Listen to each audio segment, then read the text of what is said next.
चुनाव के समय खास तौर से आपके सामने आकर बड़े बड़े भाषण देते हैं, आप सबकी बातें सुनते हैं।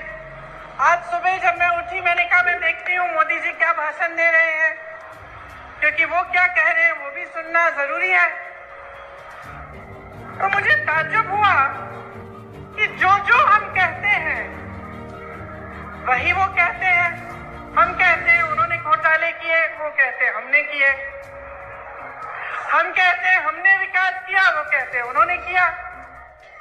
हम कहते हैं हमने रोजगार दिलाए, वो कहते हैं उन्होंने दिलाए। तो मैं सोच रही थी कि ये तो भाषण तो सभी सेम कहते हैं, वही भाषण है। तो जनता को कैसे पता चलेगा कि कौन क्या कह रहा है और इस बीच सच्चाई क्या है? तो मैंने कुछ लोगों से पूछा, नौजवान खड़े थे, मैंने पूछा कि भाई क्या लगता है इस चुनाव में क्या होने वाला है? कहने लगे राजा जा रहा है। तो मैंने कहा अच्छा क्यों? कहने लगे कि इस बार हमारा वोट रोजगार के लिए डलेगा।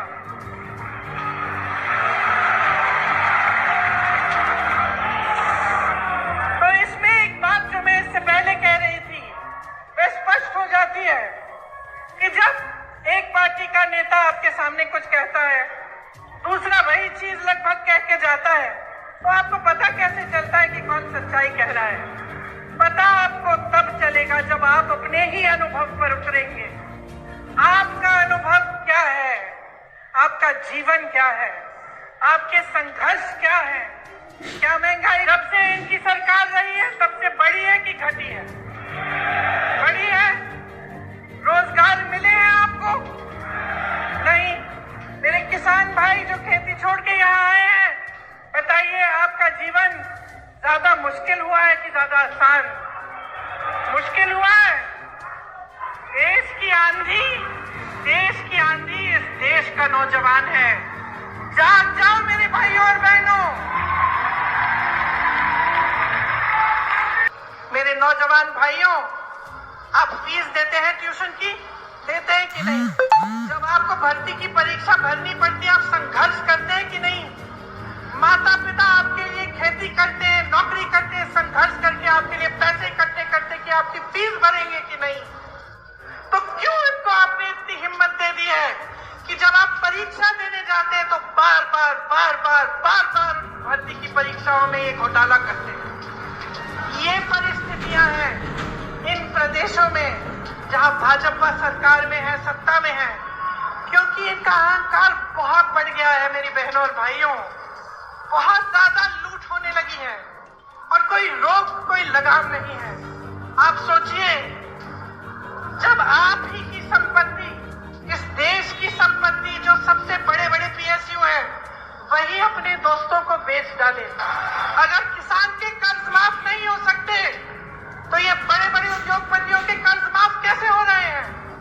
ये सवाल आपको पूछना पड़ेगा, क्योंकि आप अगर ये सवाल नहीं पूछेंगे तो हमारी नहीं, इन सब नेताओं की नहीं, आप सबकी जिंदगी बर्बाद होगी।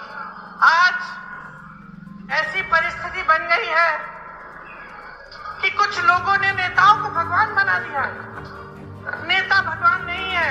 बहनों और भाइयों, आप में से उभर के आता है, आपकी तरह इंसान है, और जब उसका अहंकार बहुत ज्यादा बढ़ जाता है, जब वो आपकी परवाह नहीं करता, तो इस लोकतंत्र ने, जिसमें हम सबको गर्व है, इस लोकतंत्र ने आपको अधिकार दिया है कि आप उसको निकालें, उसको सबक सिखाएं, उसको जिम्मेदार बनाएं, उसको जवाबदेह बनाएं। और ये आपकी जिम्मेदारी है। आज आपके प्रदेश में इतनी महंगाई है, मैं जानती हूँ बहनों, मैं जानती हूँ कि आप पर क्या गुजर रहा है। मैं जानती हूँ कि जब आप सोच रहे होंगे कि त्योहार का मौसम आ रहा है, दशहरा आ रहा है, धनतेरस, दिवाली, आप कुछ खरीदना चाहते हैं, आप जब दुकान जाते हैं तो घबराते हैं कि हम ये सब चीजें ले पाएंगे कि नहीं। आधी चीजें खरीदते हैं, आधी छोड़ देते हैं। मैं जानती हूँ आप सोचती हैं कि किस तरह से थोड़ी बहुत बचत हो जाए घर में। आपको बताया जाता है कि राशन हमने मुफ्त कर दिया। वाह वाह वाह।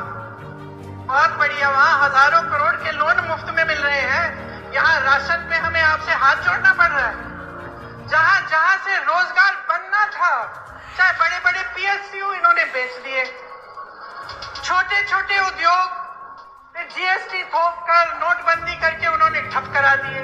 मुश्किल में है जितने भी मेरे दुकानदार भाई यहाँ बैठे हैं या छोटे छोटे उद्योगपति हैं, वो बताएंगे आपको कितनी कमाई हुई है। जीएसटी भरते भरते भरते भरते उनको समझ में ही नहीं आ रहा है किस चीज की क्या जीएसटी है, उनको खत्म कर दिया। खेती किसानी में रोजगार पैदा होता था, मनरेगा होता था आपके गांव में, वहां पे रोजगार बंद। तो रोजगार देंगे कहां से आपको? आपको कमाने का मौका नहीं दे रहे हैं, लेकिन आप पे महंगाई इतनी थोप रहे हैं कि आपका जीना मुश्किल हो गया है। जब मैं कहती हूँ कि लगाम संभालो, अपना रथ खुद चलाओ, मैं इसलिए कहती हूँ कि आज कौन सत्ता में आएगा कौन नहीं आएगा ये आपके हाथों में है। इस बात को गहराई से समझो। जब आपको झूठे वादे किए जाते हैं, जब आपको बताया जाता है कि हम आपके लिए क्या क्या नहीं करेंगे, तो जानते हैं आपकी बेटियां अगर है तो कभी कभी बेटी आती है, कहती है अच्छा लड़का मिल गया, तो आप कहती हैं कि अगर हमें शादी के लिए तुम्हारे लिए लड़का ढूंढना है तो पहले हम जानना चाहेंगे कि उसकी क्या मजबूती है, क्या करेगा।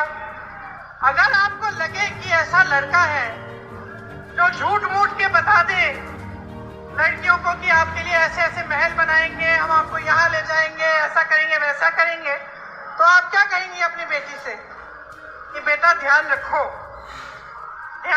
ये बहुत बड़ी बड़ी बातें करता है, ये करेगा नहीं। कहती है कि नहीं? तो इतनी समझदार है, इतनी जिम्मेदार है, अपने आप को फुसलाने मत दीजिए। देखिए, आपने मेरी बातें बहुत ध्यान से सुनी और मैं यहाँ खड़े होकर ऐसी कोई बात भी नहीं करना चाहती जो सही नहीं है। दूसरी पार्टियों को के बारे में नकारात्मक बातें करना, उल्टी सीधे बातें करना आसान है।